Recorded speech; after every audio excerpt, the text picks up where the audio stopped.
जय श्री जगन्नाथ। प्रभुंकर आशीर्वाद समस्त उपरे थाऊ। सर्वप्रथमे मो यूट्यूब चैनल तरफ समस्त को अभिनंदन और शुभेच्छा। आजिर भिडियो रे सप्तम श्रेणीर देखी नाही केते दिन खंडगिरी कवितार अभ्यास कार्य आरंभ करने को जाऊँगी। अभ्यास कार्य भल लगिले निश्चय लाइक करेंगे। आउ जीवन चला पथरे यह सहायक हेले निश्चय मो चैनल को सब्सक्राइब करेंगे। तेबे आरंभ करिबा अभ्यास कार्य। प्रश्न नंबर 1, उत्तर कुह। क, कवितारे वर्णित स्थान केउठी अवस्थित? उत्तर, कवितारे वर्णित स्थान खंडगिरी भुवनेश्वरर उत्तर पश्चिम दिगरे अवस्थित। प्रश्न नंबर ख, कवि खंडगिरी को उत्कल गौरवर प्रतीक रूपे काहींकी वर्णना करिसंती?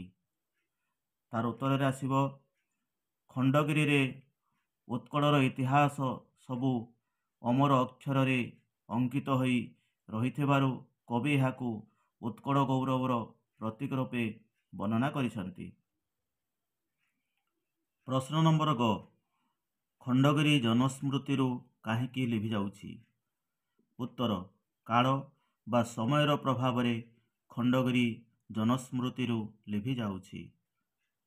घ, कवितारे राणीहंसपुर संपर्क रे कवि कौन कहिसंती? यार उत्तर रे महाकाल नीरे बुदबुद भली कलिंगर विभव मिसी जाइछि, तथापि राणीहंसपुर नारखार अवस्था ठिया होई रहिछि ओ अतीतर गाथार से साक्षी होइछि बोली कवि एही कवितारे राणीहंसपुरर संपर्क रे कहिसंती। प्रश्न नंबर 1, साधु धर्मवेशी और खंडगिरी पथप्रांतवासी संपर्क रे कवितारे कौन कह जाइछि? उत्तर, साधु धर्मवेशी और खंडगिरी पथप्रांतवासी माने बहु अद्भुत कहानी कहती। केते जीर्ण स्मृति कठाऊ आनी सेमाने श्रोता मानू प्रत्यक्ष प्रमाण देखांती बोली कवितारे कहा जाइछि। वर्तमान देखिबा प्रश्न नंबर 2 बा 3टी वाक्य उत्तर लेख। क, कवि खंडगिरी को देखि काहींकी चिंतामग्न होई पड़िछंती? उत्तर, कविंकर उद्देश्य थिला से खंडगिरीर प्राकृतिक सौंदर्य को दर्शन करिबा, किंतु से जेतेबेले तार श्री संपद को नेत्र भरी देखुछंती भावावेगरे चिंतामग्न होई पड़िछंती।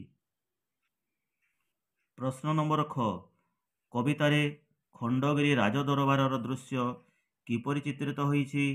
उत्तर रे कवितारे खंडगिरी राजदरबारर दृश्य विभिन्न चित्र द्वारा चित्रित होइछि। सेगुड़िक होउछि पथर देहरे वीरबाजार चित्र, रणसज्जार चित्र एवं गुप्त मंत्रणार चित्र। एई सबु चित्र पथर देहरे अंका जाइछि।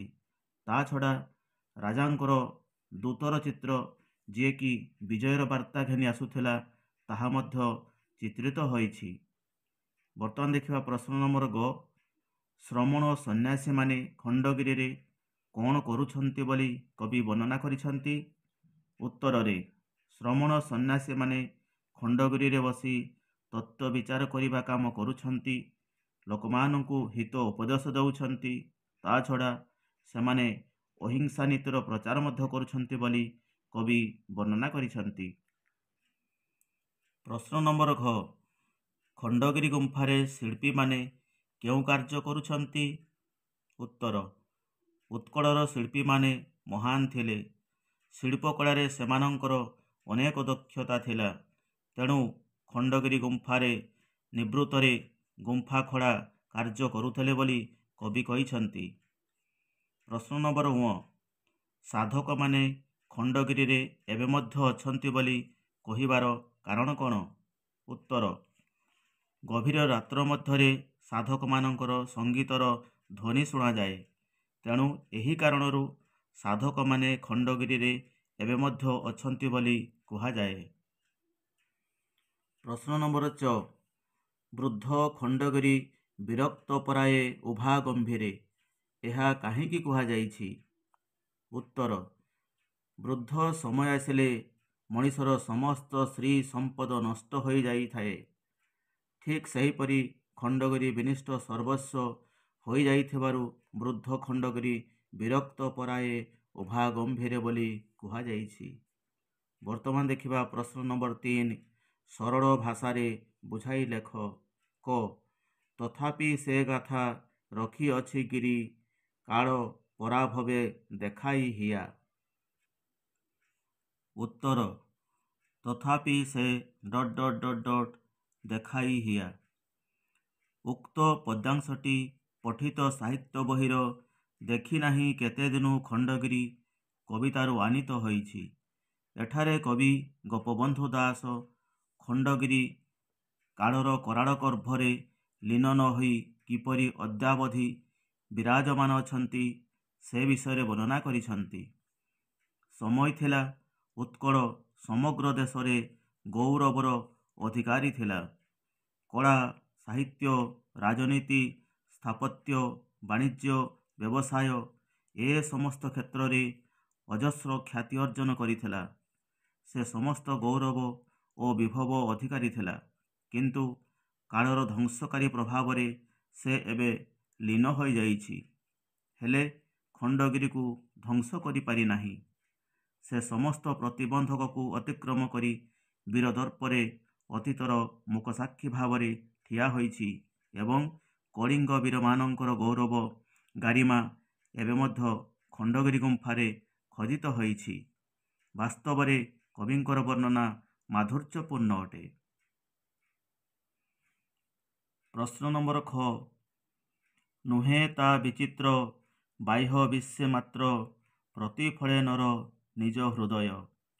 ଉତ୍ତର ନୁହେଁ ତା ନିଜ ହୃଦୟ। ସଂଶିତ ପଦ୍ୟାଂଶଟି ପଠିତ ସାହିତ୍ୟ ବହିର ଦେଖି ନାହିଁ କେତେ ଦିନୁ ଖଣ୍ଡଗିରି କବିତାରୁ ଆସିଅଛି।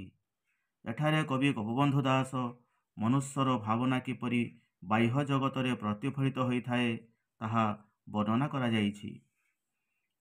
ଖଣ୍ଡଗିରିର ପଥପ୍ରାନ୍ତରେ ବସବାସ କରୁଥିବା ବହୁ ବୌଦ୍ଧ ସନ୍ନ୍ୟାସୀଙ୍କ ଠାରୁ ଖଣ୍ଡଗିରି ବିଷୟରେ ନାନା ଅଦ୍ଭୁତ କାହାଣୀମାନ ଶୁଣିବାକୁ ମିଳିଥାଏ।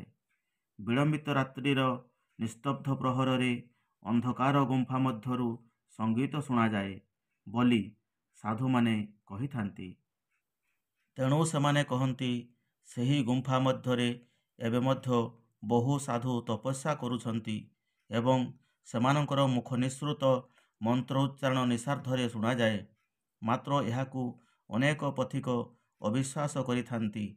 ହେଲେ ସାଧୁମାନଙ୍କର ଏତାଦୃଶ ଉକ୍ତିରେ କବି ବିସ୍ମିତ ହୋଇନାହାନ୍ତି, କାରଣ ସେମାନଙ୍କ ହୃଦୟରେ ସେପରି ଧର୍ମ ଧାରଣା ରହିଥିବାରୁ ତାଙ୍କୁ ସେପରି ଶୁଣାଯାଏ। ତେଣୁ ମଣିଷ ମନର ଭାବନାର ରୂପାନ୍ତର ତାର ବାହ୍ୟ ଜଗତରେ ଦେଖିବାକୁ ମିଳେ ବୋଲି କବି ଏଠାରେ ପ୍ରକାଶ କରିଛନ୍ତି। ବାସ୍ତବରେ କବିଙ୍କର ବର୍ଣ୍ଣନା ଶିକ୍ଷାମୂଳକ ଅଟେ। ପ୍ରଶ୍ନ ନମ୍ବର 4। ତଳେ ଦିଆଯାଇଥିବା ସମଚାରିତ ଶବ୍ଦ ମଧ୍ୟରେ ଥିବା ଅର୍ଥ ପାର୍ଥକ୍ୟକୁ ବାକ୍ୟ ମାଧ୍ୟମରେ ପ୍ରକାଶ କର। ତାହେଲେ ଏଠି କିଛି ଶବ୍ଦ ଦେଇଛି, ତାକୁ ଆମେ ଅର୍ଥଗତ ପାର୍ଥକ୍ୟ କରିବା ଏବଂ ତାପରେ ବାକ୍ୟ ମାଧ୍ୟମରେ ପ୍ରକାଶ କରିବା। ପ୍ରାସାଦ ପ୍ରସାଦ, ସତ ସତ, ବାସି ବାସି, ଖର ଖାର, ପୁର ପୁର। ତେବେ ଉତ୍ତରରେ ଦେଖିବା ପ୍ରାସାଦ। ପ୍ରାସାଦର ଅର୍ଥ ହେଉଛି କ'ଣ? ବଡ଼ ଅଟ୍ଟାଳିକା। ତାକୁ ଆମେ ବାକ୍ୟ ଗଠନ କରିବା। ସହରରେ ଥିବା ପ୍ରାସାଦ ଗୁଡ଼ିକ ଦେଖିବାକୁ ସୁନ୍ଦର ଲାଗେ। ପ୍ରସାଦ କହିଲେ ଭୋଗ। ଠାକୁରଙ୍କ ପ୍ରସାଦ ସମସ୍ତେ ପାଇବା ଉଚିତ। ତାପରେ ଦେଖିବା ସତ। ସତ ଅର୍ଥ ହେଉଛି ସତ୍ୟ। ସତ କଥା କହିବାକୁ ଡରିବା ଉଚିତ ନୁହେଁ। ତାପରେ ତାଲେବେଶ ତ ସତ। ସତର ଅର୍ଥ ହେଉଛି 100। ଅକାଳ ମରୁଡ଼ିରେ ଶତ ଶତ ଲୋକ ପ୍ରାଣତ୍ୟାଗ କରନ୍ତି। ତାପରେ ଦେଖିବା ବାସି। ବାସି ଅର୍ଥ ବାସ କରୁଥିବା ଲୋକ। ବାକ୍ୟ ଗଠନ ଲେଖିବା ଆମେ ସମସ୍ତେ ଭାରତବାସୀ ଅଟୁ। ବାସି ଏଠି ଦନ୍ତସ୍ୱରେ ହର୍ଷିକାର ଦେଇଛି, ତାର ଅର୍ଥ ହେଉଛି ପୂର୍ବ ଦିନର ଖାଦ୍ୟ ଯାହାକି ବାସି ହୋଇଯାଇଥାଏ। ତାକୁ ବର୍ତ୍ତମାନ ପୁଣି ବାକ୍ୟ ଗଠନ କରିବା। ବାସି ଖାଦ୍ୟ ଖାଇଲେ ଦେହ ଖରାପ ହୁଏ। ତାପରେ ଖର କହିଲେ ଦ୍ରୁତ, ଖର ବେଗରେ ଚାଲିଲେ ଗୋଡ଼ ଖସିଯାଏ। ତାପରେ ଖାର, ଖାର ଅର୍ଥ ହେଉଛି ଖାରିଆ, ଖାରିଆ ଖାଦ୍ୟ ଖାଇବା ଉଚିତ ନୁହେଁ। ତାପରେ ଦେଖିବା ପୁର, ପରେ ହର୍ଷୁକାର ର, ପୁର, ପୁର ଅର୍ଥ ହେଉଛି ନଗର, ଆମେ ଏଇ ପୁରରେ ବାସ କରୁ। ତାପରେ ପରେ ଦୀର୍ଘକାର ର, ପୁର କହିଲେ କ'ଣ ନା ପିଠାର ପୁର, ପିଠାରେ ପୁର ଦେଲେ ଖାଇବାକୁ ସୁଆଦିଆ ଲାଗେ। ବର୍ତ୍ତମାନ ଦେଖିବା ପ୍ରଶ୍ନ ନମ୍ବର 5, ମନେ ପକାଇ କବିତାର ପଦଗୁଡ଼ିକ ପୂରଣ କର। କ, ଦୂର ଦେଶୁଁ ଦୂତ ଡ୍ୟାସ୍ ଡ୍ୟାସ୍ କରେ ଛାମୁରେ ଜଣା। ତାହେଲେ ଉତ୍ତର କ'ଣ ଲେଖିବା ପିଲାମାନେ ଦେଖ, ଦୂର ଦେଶୁଁ ଦୂତ ବିଜୟ ବାରତା ଘେନି ଆସି କରେ ଛାମୁରେ ଜଣା। ଖ ନମ୍ବର, ଗମ୍ଭୀର ନିର୍ଘୋଷେ ଡ୍ୟାସ୍ ଡ୍ୟାସ୍ ଧର୍ମ ପ୍ରଚାର। ଉତ୍ତରରେ ଲେଖା ହେବ ଗମ୍ଭୀର ନିର୍ଘୋଷେ ଲୋକ ଉପଦେଶେ କାହିଁବା ଅହିଂସା ଧର୍ମ ପ୍ରଚାର। ତାପରେ ଦେଖିବା ଗ ନମ୍ବର,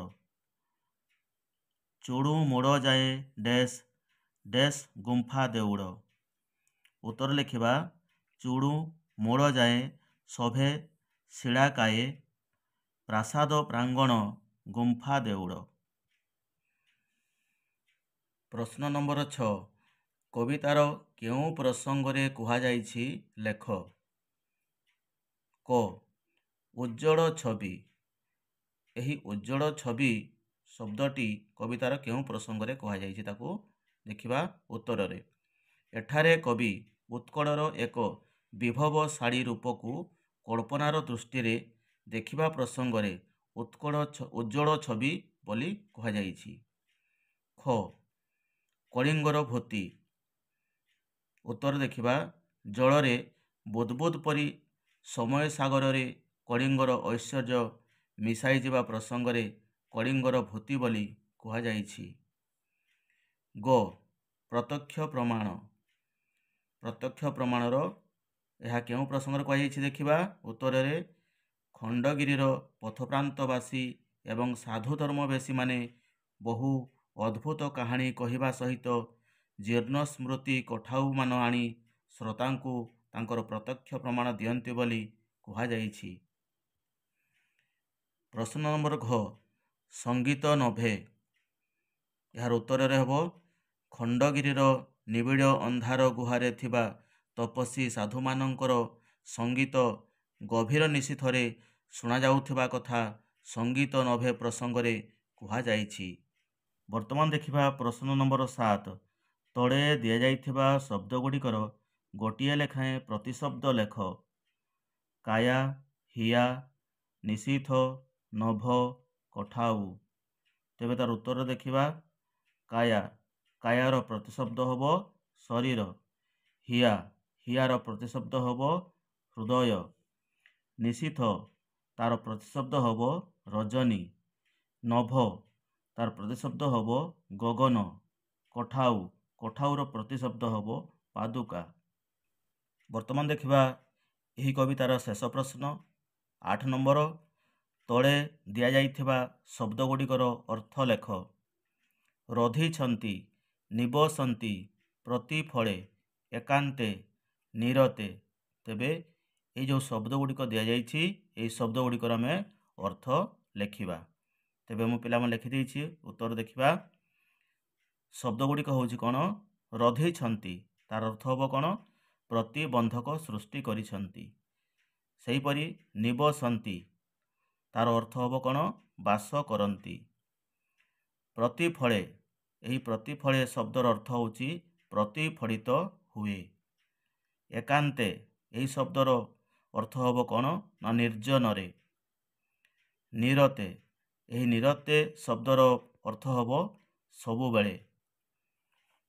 ତାହେଲେ ପିଲାମାନେ ଅଭ୍ୟାସ କାର୍ଯ୍ୟ ପାଠ ତୁମକୁ ନିଶ୍ଚୟ ଭଲ ଲାଗିଥିବ ବୋଲି ଆଶା କରୁଛି।